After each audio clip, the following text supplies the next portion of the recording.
Hi, I'm Anna. You know those moments when you look back and realize your entire life changed because you tried to do the right thing? That was me, 3 years ago. It all started when I moved in with my sister Sarah after Mark's accident.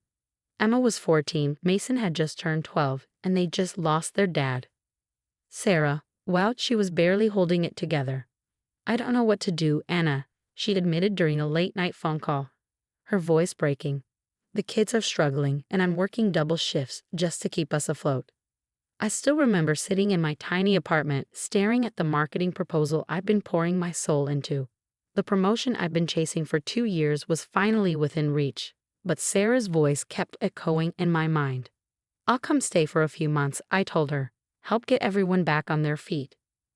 That few months turned into 3 years. I took a remote position, less pay, but enough flexibility to drive Mason to soccer practice and help Emma with her science projects. Slowly, we built a life. Sunday morning pancakes, homework at the kitchen table, movie nights crammed together on the couch. "You're becoming their mother more than their aunt," my best friend Tom pointed out one morning over coffee. He'd always been the voice of reason. "Sarah's letting you carry everything while she's out finding herself every weekend. When's the last time she even went to one of Mason's games?" I brushed him off. Sarah was still grieving, I told myself. But things were changing. Sarah started coming home later, talking endlessly about this amazing guy she'd met in yoga class. Keith, a successful real estate developer who, in her words, understood her journey. Then, at dinner last night, Emma was telling us about her debate team making it to the state finals when Sarah clinked her wine glass. "Keith and I have been talking," she announced, beaming. "He's moving in next month. Isn't that exciting?" The kids froze. Mason dropped his fork, and Emma's face went blank. I felt a knot tighten in my stomach, the kind that warns you bad news is coming. Sarah didn't notice. "It's time for some changes around here," she continued, twirling her wine glass. "Keith has amazing ideas for renovating the house." That knot in my stomach should have screamed louder. 1 week after Keith moved in, the renovations began. I came home to find my reading nook, my little sanctuary where I'd spent hours helping Emma with homework, stripped bare. The built-in bookshelf Mark had lovingly installed, gone. "We're opening up the space," Keith said with a sweeping gesture as contractors carried out the pieces of my former refuge. "The house needs a more modern feel." Sarah agrees. Sarah just nodded, practically glowing as she hung on his every word.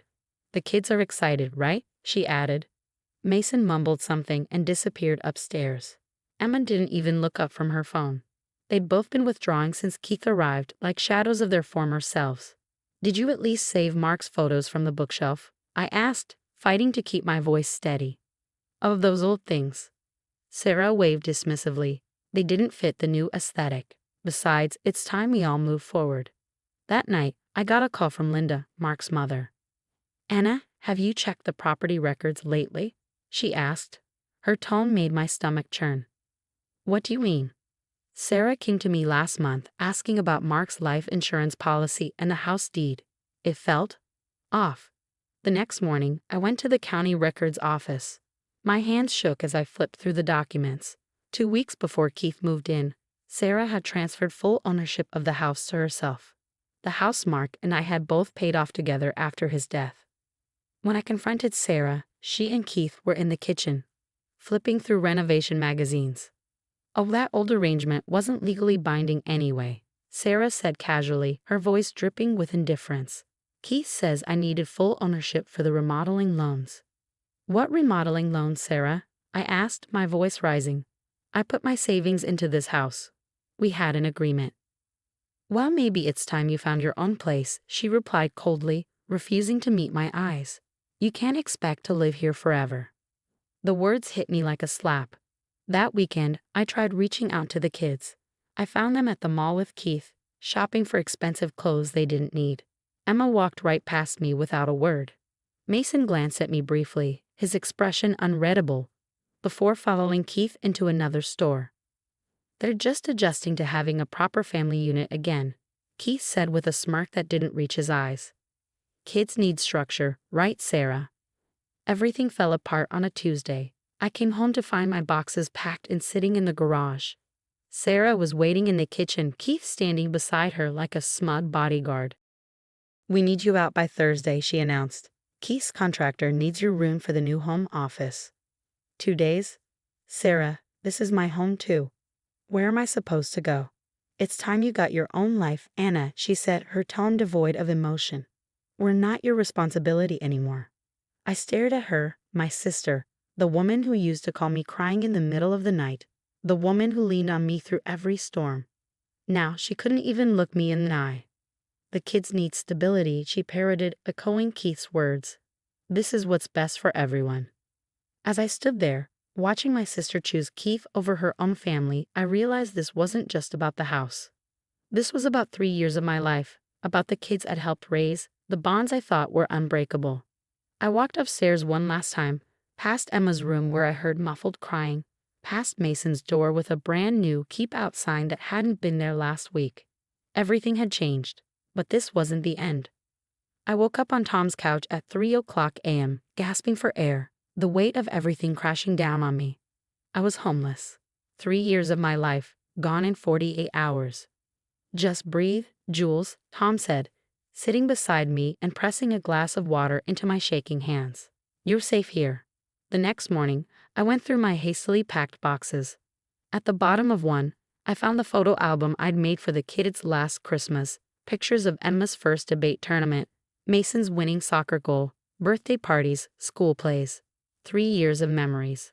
Around noon, the doorbell rang.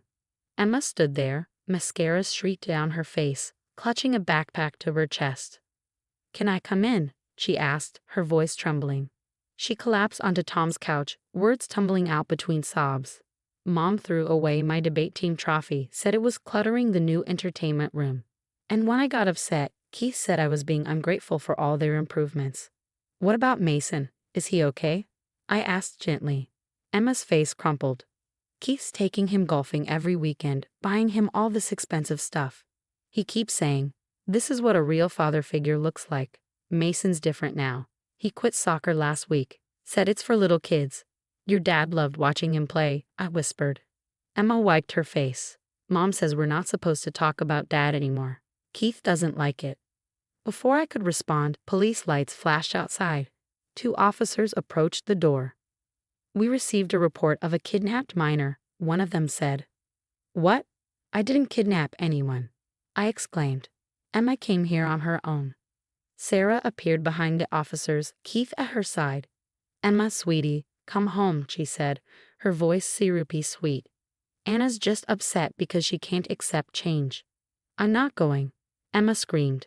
"You're destroying everything." Linda, Mark's mother, arrived just in time. She stepped forward, her voice sharp and steady. "I have documentation of everything," she said, handing over papers, including Sarah's refusal of Mark's life insurance payments and child support from his pension. The money meant for these kids. Keith's head snapped towards Sarah. "What life insurance? What pension?" "It wasn't important," Sarah stammered, her composure cracking. "Is that why you've been borrowing money from everyone?" Linda demanded. "Is that why you needed Keith's loans?" Keith's face darkened. "You told me the renovation loan was your first debt. What else haven't you told me?" As the police left, deeming the matter civil, Linda offered to let Emma stay with her. As they drove away, I watched Keith walk to his car alone, Sarah calling after him in vain.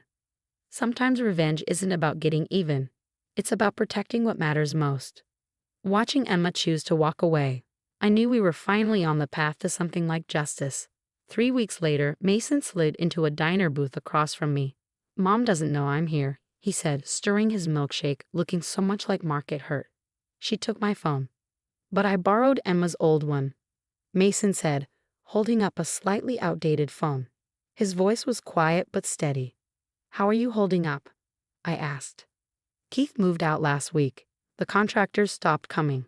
Mom just sits in the half-finished living room, making calls about loans," he said, his voice tinged with frustration. Then he pushed a folder across the table. "I found these in Dad's old office." I opened it and found documents about the house, Mark's original purchase, renovation records, and proof of his investments. Linda had been right all along. The next day, Linda called a family meeting at her house. Sarah arrived last, looking diminished without Keith by her side. Her designer outfit was wrinkled, and her usually perfect hair was a mess. "This ends today," Linda began, her voice firm. "Mark left provisions for his children's futures, Sarah. You hid them from everyone, including the court." "I was protecting my family," Sarah protested, her voice breaking. "By refusing child support, by taking loans against their home, by erasing Dad." Emma's voice trembled with anger. "You don't understand," Sarah pleaded. "No, you don't understand," Mason interjected, his voice cutting through the tension like a blade. "Dad's gone, but that doesn't mean you get to rewrite our lives." Sarah's composure finally crumbled. "Everything I did was for us," she sobbed. Keith sighed. "Keith's gone, Mom," Emma said, standing tall. "Just like everyone else you've pushed away." The following weeks passed in a blur of court appearances. Linda was granted temporary guardianship of the kids. During the property hearing, Mark's original investment in the house was revealed, proving Sarah's actions had been deceitful. "The house needs to be sold," Emma announced during a family session. Her tone was resolute. "It's not a home anymore, just a monument to lies. And Anna deserves part of the proceeds," Mason added. "She was there for us when you weren't, Mom." Faced with mounting renovation loans and no Keith to bail her out, Sarah didn't fight back. Perhaps she couldn't anymore. 3 months later, I found an apartment near Linda's place. The house was sold, settling debts and giving us all a chance at a fresh start. Sarah moved into a small rental, taking on extra shifts to pay off her remaining loans. "Do you think Mom will ever change?" Emma asked one evening as we helped Mason with his college applications. He had rejoined the soccer team, and his athletic scholarship prospects were looking bright. "People can change," I replied, "but relationships have to be earned back, one day at a time." Linda brought out the photo albums she'd saved, the ones Sarah had tried to throw away. We spent hours adding new pictures alongside the old ones. Different faces, same love. Sometimes family isn't about shared blood or perfect facades. It's about who stays when the truth comes out, who helps you rebuild from the rubble of broken trust. Sarah is still working on herself. The kids visit her sometimes on their own terms. As for me, I learned that home isn't always where you start, but where you end up after the storm passes, and we're all better for weathering it together. That's Anna's story of betrayal and redemption.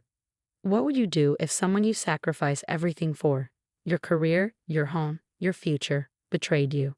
Would you seek revenge, or would you focus on protecting the innocent people caught in the middle? Share your thoughts in the comments below.